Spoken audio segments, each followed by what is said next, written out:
Prabu Kian Santang atau Raden Sangara atau Syekh Sunan Rohmat Suci adalah putra Sri Baduga Maharaja atau Prabu Siliwangi Raja Pajajaran.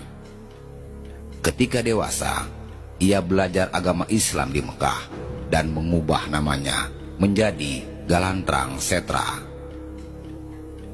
Meski berbeda keyakinan dengan sang ayah yang memeluk agama Hindu, Kian Santang tetap menjadi penyebar agama Islam di wilayah Pajajaran.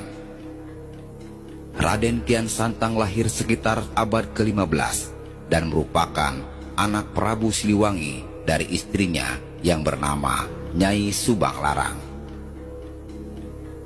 Ia memiliki saudara kandung bernama Walang Sungsang atau Pangeran Cakrabuana, pendiri kerajaan Cirebon, dan Rara Santang, ibu Sunan Gunung Jati.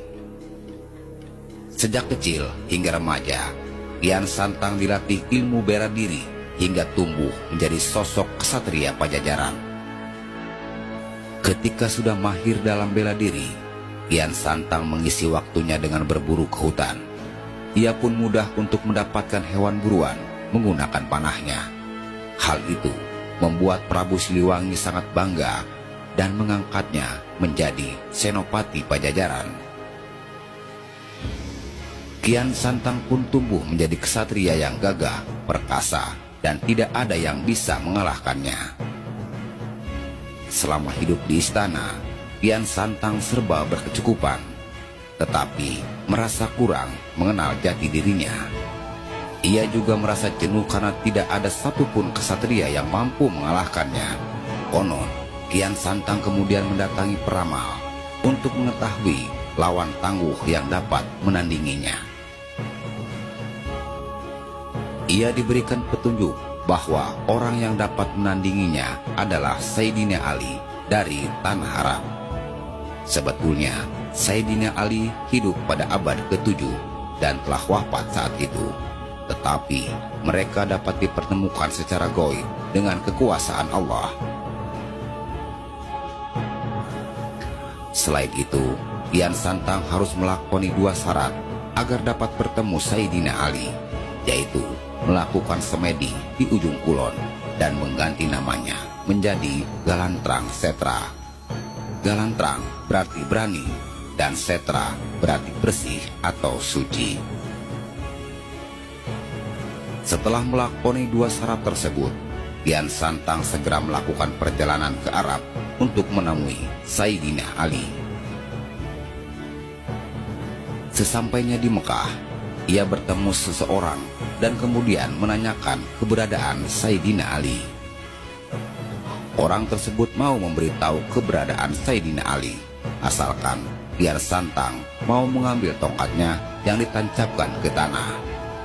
Tidak disangka, Kian Santang kesulitan mencabut tongkat itu hingga keluar darah dari seluruh tubuhnya ketika berupaya menyelesaikan tugas yang dianggapnya sangat mudah.